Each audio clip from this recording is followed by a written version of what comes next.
Welcome to BPSC maker. दोस्तों आज है 15 अक्टूबर 2021 और 15 अक्टूबर 2021 से संबंधित बिहार करंट अफेयर्स और साथ ही राष्ट्रीय और अंतर्राष्ट्रीय घटनाओं से करंट अफेयर्स के जितने भी प्रश्न बनेंगे वो सभी मैं आपको इस वीडियो में बताऊंगा। लेकिन जो पिछले वीडियो मैंने आपसे प्रश्न पूछा था सबसे पहले उसे देख लेते हैं।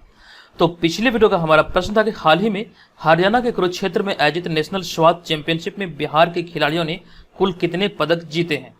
ये बहुत इंपॉर्टेंट प्रश्न था और इस प्रश्न के बारे में मैंने आपको कंप्लीट जानकारी दिया था और इसका राइट आंसर बताया था ऑप्शन नंबर डी, यानी कि बिहार के खिलाड़ियों ने कुल मिलाकर 18 पदक जीते हैं। अगर हम 18 पदक में बात करें, अगर हम यहाँ पे गोल्ड, सिल्वर और ब्रॉन्ज की, तो गोल्ड जो था ये था 12 और 4 सिल्वर तथा 2 ब्रॉन्ज, यानी कि कुल मिलाकर हम बात करें तो 18 पदक था, जिनमें कि 12 स्वर्ण, 4 रजत और 2 कांस्य पदक सहित कुल मिलाकर 18 पदक बिहार के खिलाड़ियों ने यहाँ पर नेशनल स्वाद चैंपियनशिप में अपने नाम किया, जो कि हरियाणा के कुरुक्षेत्र में आयोजित हुआ था। अब यहाँ पर हम चलते हैं सीधे पहले प्रश्न पे, एक एक करके मैं आपको सारे प्रश्न बताऊंगा और जो इनसे संबंधित एक्स्ट्रा फैक्ट्स होंगे वो भी आपको बताऊंगा। आपको इस पूरे वीडियो को ध्यानपूर्वक देखना है और जो वीडियो के अंत में आपसे प्रश्न पूछा जाएगा उसका आंसर आपको कमेंट बॉक्स में कमेंट करके देना है। तो यहाँ पर आज का हमारा पहला प्रश्न, हाल ही में बिहार के कितने जिलों के 165 कस्तूरबा गांधी आवासीय विद्यालय को गर्ल फर्स्ट योजना के लिए चयनित किया गया। यह एक छात्रवृत्ति योजना है। यहाँ पे आपसे प्रश्न पूछा जा रहा है कि 165 जो मतलब कि विद्यालय का चयन किया गया है, ये कितने जिलों से संबंधित है, ये कितने जिलों के है।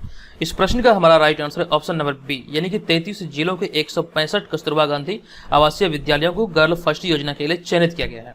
अब यहाँ पर आपको इस प्रश्न के बारे में बता दूं कि कस्तूरबा गांधी आवासीय विद्यालय में गर्ल्स फर्स्ट योजना के तहत बेटियां सशक्त और सुरक्षित रहने की पढ़ाई करेगी और इसके लिए हाल ही में राज्य यानी कि बिहार के 33 जिलों के 165 KGBV को चयनित किया गया, यानी कि कस्तूरबा गांधी आवासीय विद्यालय को चयनित किया गया। आपको ध्यान रखना 33 जिलों के 165 विद्यालय को चयनित किया गया है, जिसका उद्देश्य राज्य की बेटियों के स्वास्थ्य, सुरक्षा और सशक्तिकरण को बेहतर बनाना और मजबूत करना ही इसका उद्देश्य है। अब यहाँ पर इसी में हमारा अगला पॉइंट है, कस्तूरबा गांधी महात्मा गांधी की धर्मपत्नी थी और कस्तूरबा गांधी को बा नाम से भी जाना जाता है, यानी कि महात्मा गांधी प्यार से कस्तूरबा गांधी को बा कह के संबोधित करते थे। ये पॉइंट भी यहाँ से ध्यान रखें।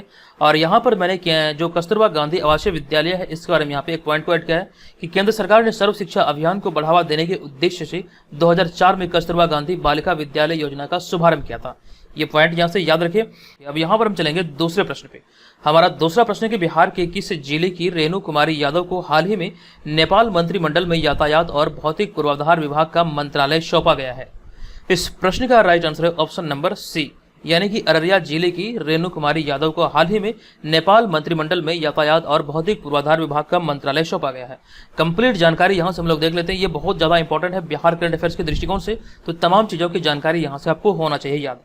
तो हाल ही में पड़ोसी देश नेपाल में प्रधानमंत्री शेर बहादुर देवा के मंत्रिमंडल विस्तार किया गया, जिसमें कि अररिया जिले के नरपतगंज प्रखंड की रेणु कुमारी यादव को मंत्रिमंडल के 12 कैबिनेट मंत्री में यातायात और भौतिक पूर्वाधार विभाग का मंत्रालय सौंपा गया। आपको ध्यान रखना, नेपाल के जो प्रधानमंत्री हैं शेर बहादुर देवा, तो इनका मंत्रिमंडल का भी हाल ही में विस्तार किया गया था, जिसमें कि मंत्रिमंडल में 12 कैबिनेट मंत्रियों की सूची में इन्हें यानी कि रेणु कुमारी यादव जो कि बिहार के अररिया जिले की नरपतगंज प्रखंड के रहने वाले हैं, तो इन्हें अभी कैबिनेट मंत्री में यातायात और भौतिक पूर्वाधार विभाग सौंपा गया है।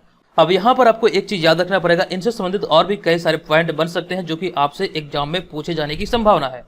तो आप यहाँ पर देखिए, अगले पॉइंट में मैंने ऐड किया कि रेणु यादव की शादी 1979 में नेपाल के सप्तरी जिला के एक गांव में हुआ था। ये आपको देखना 1979 यानी कि 1979 में इनकी शादी नेपाल के सप्तरी जिले में हुआ था। अगला पॉइंट है, उनका ससुराल राजनीतिक से संबंधित था और पति की हत्या के बाद वह राजनीति में आगे आई और 1995 के बाद लगातार नेपाल में सांसद रही है और हालांकि इससे पहले वो 2 बार मंत्री पद का कार्यभार भी संभाल चुकी है। तो ये स्टोरी कुछ इस प्रकार से है कि इनका जो शादी हुआ था 1979 में नेपाल के सप्तरी जिले में हुआ था और उनका जो परिवार था, जो मतलब ससुराल का जो परिवार था, वो राजनीतिक बैकग्राउंड से था और साथ ही साथ यहाँ पे कुछ घटना घटित हुई होगी जो कि उनके पति की हत्या कर दी गई, जिसके बाद ये इन्होंने राजनीति में कदम रखा और 1995 के बाद लगातार यहाँ पर नेपाल में सांसद रहे थे। अब यहाँ पे हमारा अगला तीसरा प्रश्न है कि हाल ही में सीबीएसई द्वारा सत्र 2020 के सिंगल गर्ल चाइल्ड छात्रवृत्ति के लिए चयनित 1367 छात्राओं में से बिहार की कितनी छात्राएं शामिल है। पूरे देश से छात्रवृत्ति योजना के लिए 1367 छात्राओं का चयन किया गया है। आपको यहाँ पर ध्यान रखना, सीबीएसई द्वारा सिंगल गर्ल चाइल्ड छात्रवृत्ति योजना के तहत ये चयन किया गया। आपको बताना है कि बिहार की कितनी छात्राएं इसमें शामिल है। तो इस प्रश्न का राइट आंसर है हमारा ऑप्शन नंबर सी, यानी कि 186 छात्राएं इनमें मतलब कि बिहार से शामिल है। आपको यहाँ पर बता दूं कि हाल ही में सीबीएसई ने सत्र 2020 के सिंगल गर्ल चाइल्ड छात्रवृत्ति के लिए चयनित छात्राओं की सूची जारी की है और इस सूची में 2020 में 10वीं बोर्ड पास छात्राओं के नाम है और इस छात्रवृत्ति के लिए पूरे देश से 1367 छात्राएं चयनित हुई, जिनमें कि बिहार से 186 छात्राएं शामिल है। तो इस आधार पर आपको ध्यान रखना, इस प्रश्न का राइट आंसर है ऑप्शन नंबर सी। अब यहाँ पर एक पॉइंट को मैंने और ऐड किया है, ऐसा पहली बार हुआ है जब बिहार से एक साथ इतने छात्राएं यानी कि 186 छात्राएं इस छात्रवृत्ति के लिए चयनित हुई है। अब इन छात्राओं की आगे की पढ़ाई के लिए सीबीएसई द्वारा छात्रवृत्ति दी जाएगी। तो ये सारे पॉइंट यहाँ से आप लोग याद रखिए, ऐसा पहली बार हुआ है कि बिहार से एक साथ इतनी छात्राएं मतलब कि इसके लिए चयनित की गई है।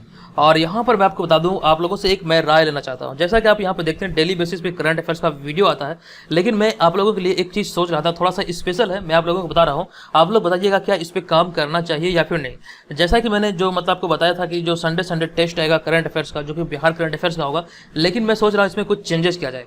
इसमें चेंजेस ये होगा मेरे अनुसार, जो कि आप लोग बताइएगा ये रेगुलर होना चाहिए या फिर नहीं। तो इसमें चेंजेस ये होगा कि जो सप्ताह भर के जो इंपॉर्टेंट बिहार करंट अफेयर्स वाले प्रश्न होंगे, वो तमाम चीज़ों की एकदम से विस्तृत जानकारी के साथ एकदम से डिटेल में मैं आपको बताऊंगा। क्या ये पहल अच्छा होगा? अगर आपको लगे कि ये सही अच्छा हो सकता है आपके लिए, तो आप लोग कमेंट करके जरूर बताइएगा। जैसे कि अगर हम बात करें, जैसे कि 1 अक्टूबर से लेकर के 7 अक्टूबर, तो इस दौरान जितने भी करंट अफेयर्स, खास करके बिहार करंट अफेयर्स की घटनाएं घटित होती है जो कि इंपॉर्टेंट होते हैं, ऐसे मतलब सम्मिलित तौर पे मैं आपको एक साथ एक ही वीडियो में बताऊंगा। ये आपके लिए मुझे लगता है बहुत ज़्यादा हेल्पफुल होगा। और आप लोग बताइएगा क्या इसको मतलब कि इस पर काम करना चाहिए या फिर नहीं, आप लोग कमेंट करके जरूर बताइएगा। अब यहाँ पर हम चलते हैं अगले प्रश्न पे। हमारा जो अगला प्रश्न है, यह है चौथा प्रश्न। यह प्रश्न हाल ही में किस कैडर के आईएएस अधिकारी अमित खरे को प्रधानमंत्री नरेंद्र मोदी का सलाहकार नियुक्त किया गया है? तो इस प्रश्न का हमारा राइट आंसर है ऑप्शन नंबर ए, यानी कि झारखंड कैडर के आईएएस अधिकारी अमित खरे को प्रधानमंत्री नरेंद्र मोदी का सलाहकार अभी हाल ही में नियुक्त किया गया है। ऑप्शन नंबर ए यहाँ पर इस प्रश्न का राइट आंसर होगा। आपको बता दूं कि हाल ही में झारखंड कैडर के आईएएस अधिकारी अमित खरे को प्रधानमंत्री नरेंद्र मोदी का सलाहकार नियुक्त किया गया और वे 1985 बैच के आईएएस अधिकारी हैं। तो यहाँ से प्रश्न बनने की संभावना है। सबसे पहले आपसे पूछा जा सकता है कि वर्तमान में नरेंद्र मोदी के सलाहकार कौन नियुक्त हुए हैं? तो आपको ध्यान रखना, इनका नाम अमित खरे है, जो कि 1985 बैच के आईएएस अधिकारी है झारखंड कैडर के। और यहाँ पे इनसे मतलब कि पहले ये किस पद पे थे, ये भी आपसे पूछा जा सकता है। तो इससे पहले वे उच्च शिक्षा सचिव के पद पर थे और 30 सितंबर 2021 को उनका कार्यकाल समाप्त हुआ है, और जिसके बाद अभी हाल ही में ये मतलब कि मुख्य सचिव बनाए गए हैं। और साथ ही साथ यहाँ पे मैंने एक और पॉइंट को ऐड किया है जो कि इंपॉर्टेंट है। तो कैबिनेट की नियुक्ति समिति के मुताबिक उन्हें संविदा के आधार पर नियुक्त किया गया है और प्रारंभिक तौर पर उनकी नियुक्ति 2 साल के लिए हुई है, यानी कि अगर हम बात करें 2023 तक के लिए इनकी नियुक्ति हुई है। चलिए अब यहाँ पर हम चलेंगे अगले प्रश्न पे। हमारा अगला 5वां प्रश्न है, किस देश के परमाणु कार्यक्रम के जनक कहे जाने वाले डॉक्टर अब्दुल कादिर खां का निधन हाल ही में हुआ है? इस प्रश्न का हमारा राइट आंसर है ऑप्शन नंबर ए, यानी कि पाकिस्तान के ये परमाणु कार्यक्रम के जनक कहे जाते थे डॉक्टर अब्दुल कादिर खां, जिनका हाल ही में निधन हुआ है। अब यहाँ पर आपको इस प्रश्न के बारे में कंप्लीट जानकारी दे दूं कि हाल ही में 10 अक्टूबर 2021 को पाकिस्तान के प्रसिद्ध परमाणु वैज्ञानिक डॉक्टर अब्दुल कादिर खान का निधन हुआ है और वे 85 वर्ष के थे और उन्हें पाकिस्तान के परमाणु कार्यक्रम का जनक कहा जाता था। अब यहाँ पर आपको ध्यान रखना है, ऑप्शन नंबर ए इस प्रश्न का राइट आंसर होगा। अब एक प्रश्न बीपीएससी एग्जाम में पूछा गया प्रश्न है, हालांकि ये बहुत ज्यादा इंपॉर्टेंट है, किसी भी एग्जाम में पूछा जा सकता है। तो यहाँ पर मैंने आपको बताया कि पाकिस्तान के परमाणु कार्यक्रम का जनक कहा जाता है डॉक्टर अब्दुल कादिर खान को, लेकिन अगर हम बात करें भारत की, तो जबकि डॉक्टर होमी जहांगीर भाभा को भारतीय परमाणु ऊर्जा कार्यक्रम का जनक कहा जाता है। ये आपको यहाँ से ध्यान रखना, ये इंपॉर्टेंट पॉइंट है। और साथ ही साथ यहाँ पे मैंने पाकिस्तानी अंतरिक्ष एजेंसी के बारे में लिखा है इस पॉइंट में। तो पाकिस्तान की अंतरिक्ष एजेंसी का नाम है अंतरिक्ष और ऊपरी वायुमंडल अनुसंधान आयोग, यानी कि space and upper atmosphere research commission अर्थात सुपारको, और इसकी जो स्थापना हुई थी ये 16 सितंबर 1961 को हुआ था। ये आपको ध्यान रखना। और साथ ही साथ अगर हम बात करें भारतीय अंतरिक्ष एजेंसी की, तो भारतीय अंतरिक्ष एजेंसी का जो नाम है यह है इसरो, ये आपको ध्यान रखना। और इसरो का जो गठन हुआ था ये 15 अगस्त 1969 को हुआ था। और अगला पॉइंट जो है ये बीपीएससी एग्जाम में पूछा हुआ प्रश्न है, विक्रम ए साराभाई को भारत में अंतरिक्ष कार्यक्रमों का संस्थापक जनक माना जाता है। ये दोनों पॉइंट जो आप यहाँ पे देख रहे हैं, ये वाला और यहाँ पर ये वाला परमाणु मतलब कि ऊर्जा कार्यक्रम का जनक, ये दोनों पॉइंट यहाँ से आपको याद रखना है। और साथ ही साथ यहाँ जो मैंने आपको प्रश्न बताया, ये 5वें नंबर प्रश्न, ये भी इंपॉर्टेंट है। तो ये सारे बहुत ज़्यादा इंपॉर्टेंट पॉइंट है, ये सभी को आप लोग यहाँ पर अपने कॉपी में जरूर नोट कीजिएगा। और साथ ही साथ यहाँ पर आपको बता दूं, अगर आपके पास समय का अभाव है, अगर आप इसे नोट नहीं करना चाहते हैं, तो हमारे ऐप को प्ले स्टोर से डाउनलोड करें, वहाँ पर जिसका पीडीएफ आपको उपलब्ध होता है डेली बेसिस, मंथली बेसिस पे, तो आप वहाँ से अपनी तैयारी को बेहतर तरीके से कर सकते हैं। और भी इसके अलावा बहुत सारे फीचर आपको ऐप पर मिल जाएगा, जैसे कि ऑनलाइन टेस्ट सीरीज और भी बहुत सारी चीज़ें हैं, वहाँ पर आप देखेंगे तो आपको समझ में आएगा। चलिए अब यहाँ पर हम चलेंगे अगले प्रश्न पे। हमारा अगला प्रश्न है छठा प्रश्न। ये प्रश्न है कि निम्नलिखित में से किस शहर में हाल ही में दुनिया की पहली स्वचालित यानी कि चालक रहित ट्रेन का परिचालन किया गया है। इस प्रश्न का हमारा राइट आंसर है ऑप्शन नंबर सी, यानी कि हैम्बर्ग शहर में, जो कि मैं बात करूं ये जर्मनी का शहर है। ऑप्शन नंबर सी यहाँ पर इस प्रश्न का राइट आंसर होगा। तो यहाँ पर आपको इस प्रश्न पर बता दूं कि हाल ही में 11 अक्टूबर 2021 को जर्मन रेल ऑपरेटर डाइचे बान और जर्मन इंजीनियरिंग कंपनी सीमेंस ने संयुक्त रूप से जर्मनी के हैम्बर्ग शहर में दुनिया की पहली स्वचालित यानी कि चालक रहित ट्रेन का परिचालन किया है। ये आपको ध्यान रखना, जर्मनी के ये हैम्बर्ग शहर में इसका परिचालन किया गया है। यहाँ पर 2 कंपनियों के द्वारा ये संयुक्त रूप से किया गया है, दोनों को यहाँ से आप लोग याद रखिए। और यहाँ पे मैंने एक और पॉइंट को ऐड किया, यह ट्रेन दिसंबर 2021 से पूर्ण परिचालन और यात्रियों को ले जाना शुरू कर देगी। अभी हाल ही में इसका मतलब परिचालन शुरू हुआ है और ये दिसंबर 2021 से ये पूर्ण रूप से कार्य करेगा। और यहाँ पे मैंने जर्मनी के बारे में लिखा है कि जर्मनी की राजधानी बर्लिन है और जर्मनी की संसद को बुंडसटाग कहा जाता है। ये ध्यान रखें, जर्मनी की संसद को बुंडसटाग कहा जाता है। ठीक है, यहाँ से भी प्रश्न बनने की संभावना, इस तरह के प्रश्न बहुत बार पूछा जाता है। जिस प्रकार से हम बात करें जापान की जो संसद होती है वो डायट कहलाती है, उसी प्रकार से यहाँ से जर्मनी की संसद के बारे में आपको याद रखना है कि जर्मनी की संसद जो है ये बुंडसटाग कहलाती है। अब यहाँ पर हम चलेंगे अगले प्रश्न पे। हमारा जो अगला प्रश्न है ये है 7वां प्रश्न। ये प्रश्न हाल ही में 12 अक्टूबर 2021 को राष्ट्रीय मानवाधिकार आयोग ने अपना कौन सा स्थापना दिवस मनाया, यानी कि नेशनल ह्यूमन राइट्स कमीशन ने अपना कौन सा स्थापना दिवस अभी हाल ही में 12 अक्टूबर 2021 को मनाया है। इस प्रश्न का हमारा राइट आंसर है ऑप्शन नंबर डी, यानी कि 28वां स्थापना दिवस अभी हाल ही में मनाया गया। आपको बता दूं कि हाल ही में 12 अक्टूबर 2021 को राष्ट्रीय मानवाधिकार आयोग ने अपना 28वां स्थापना दिवस मनाया है। अब यहाँ पे बात हुई है राष्ट्रीय मानवाधिकार आयोग की, तो इस संगठन की जो स्थापना हुई थी ये मानवाधिकार संरक्षण अधिनियम 1993 के तहत 12 अक्टूबर 1993 को किया गया था, जिसका अभी हाल ही में 28वां स्थापना दिवस मनाया गया है। अब यहाँ पे अगर हम बात करें राष्ट्रीय मानवाधिकार आयोग का मुख्यालय कहाँ है, तो इसका मुख्यालय नई दिल्ली में, ये आपको ध्यान रखना, इसका मुख्यालय नई दिल्ली में है तथा वर्तमान में इसके अध्यक्ष अरुण कुमार मिश्रा है। और यहाँ पर आपको एक बात और ध्यान रखना है कि राष्ट्रीय मानवाधिकार आयोग यानी कि नेशनल ह्यूमन राइट कमीशन का जो टैगलाइन है यह सर्वे भवन्तु सुखिनः, ये इसका टैगलाइन है, ये भी ध्यान रखिए यहाँ से। चलिए अब यहाँ पर हम चलेंगे अगले प्रश्न पे। हमारा अगला प्रश्न होगा 8वां प्रश्न। ये प्रश्न है कि निम्नलिखित में से किसे हाल ही में प्रधानमंत्री कार्यालय में संयुक्त सचिव के तौर पर नियुक्त किया गया है। इस प्रश्न का हमारा right answer option number C, यानी कि मीरा मोहंती इस प्रश्न का राइट आंसर होगा। अब यहाँ पर आपको इस प्रश्न पर बता दूं कि हाल ही में मीरा मोहंती को केंद्र सरकार ने प्रधानमंत्री कार्यालय में संयुक्त सचिव के तौर पर नियुक्त किया है, ये आपको ध्यान रखना। और इससे पहले वे प्रधानमंत्री कार्यालय में निदेशक थे, इससे पहले इनका जो मतलब कार्य था ये निदेशक का कार्य था, जो कि भी हाल ही में संयुक्त सचिव के तौर पर नियुक्त हुए हैं। और वे हिमाचल प्रदेश कैडर के भारतीय प्रशासनिक सेवा यानी कि IAS अधिकारी हैं, ये आपको यहाँ से ध्यान रखना है। और साथ ही साथ यहाँ पे मैंने एक और पॉइंट लिखा है कि और रितेश चौहान को प्रधानमंत्री फसल बीमा योजना का मुख्य कार्यपालक अधिकारी यानी कि CEO नियुक्त किया गया। और साथ ही साथ यहाँ पे एक और पॉइंट मैंने आपको थोड़ा देर पहले बताया था कि इसके अतिरिक्त झारखंड कैडर के IAS अधिकारी अमित खरे को प्रधानमंत्री नरेंद्र मोदी का सलाहकार नियुक्त किया गया। ये तमाम चीजों की जानकारी यहाँ से आपको याद होना चाहिए, यहाँ से प्रश्न बनने की संभावना है। चलिए अब यहाँ पर हम चलते हैं अगले प्रश्न पे। हमारा अगला प्रश्न होगा 9वां प्रश्न। ये प्रश्न है कि निम्नलिखित में से किसे हाल ही में 22वां लाल बहादुर शास्त्री राष्ट्रीय पुरस्कार 2021 से सम्मानित किया गया है। इस प्रश्न का हमारा राइट आंसर है रणदीप गुलेरिया, यानी कि ऑप्शन नंबर सी इस प्रश्न का यहाँ पर राइट आंसर होगा। रणदीप गुलेरिया इस प्रश्न का राइट आंसर है। अब यहाँ पर आपको इस प्रश्न पर बता दूं कि हाल ही में डॉक्टर रणदीप गुलेरिया को 22वां लाल बहादुर शास्त्री राष्ट्रीय पुरस्कार 2021 से सम्मानित किया गया है।